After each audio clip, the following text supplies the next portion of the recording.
Well, Montana and the Northern Rockies are bracing for what looks to be a challenging wildfire season later this summer. And just like everything else in the COVID-19 world, fighting wildfires during a pandemic looks a whole lot different than before.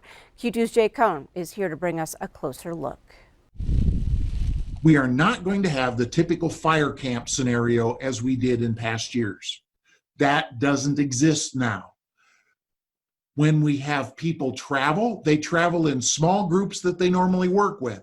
So if we're sending a wildland engine somewhere, those 2 or 3 people always work together. And we treat them as a module of one. That's BLM spokesman Al Nash describing some big changes and challenges in store for firefighters and fire managers this summer. You're not going to see those big camps. People are going to camp in smaller groups. You're not going to see the big food lines where people go to a big concession trailer. They're going to be more meals ready to eat this year than anything else. Plus, where it's feasible, managing and supporting the firefight will be done from a distance. They're looking to see how many people can be tasked to support the fire virtually this year.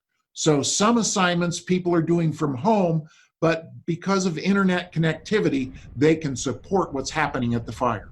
All of this planning under the backdrop of a worrisome wildfire season approaching. Across the Northern Rockies, the concern is lightning without the accompanying moisture. It's a familiar scenario connected to the monsoon season. The bottom line, as we go into late summer and early fall, things always dry out. They just could be worse this year. And if we get the right weather conditions like we had Tuesday, or from the monsoon, or just that normal heating and instability, we could have a lot of lightning starts this year. Nash says the BLM has adequate resources and personnel to handle a normal fire season. If things take a turn for the worse, help will come from other states.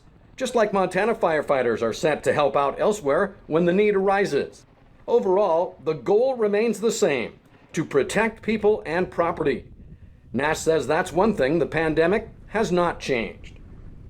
In Billings, I'm Jay Cohn reporting for MTN News. All right, thanks, Jay. Now, Jay says also new this year, community briefings will be done online rather than in person. The BLM is currently adding new technology and training information officers so they'll be able to keep the public informed virtually.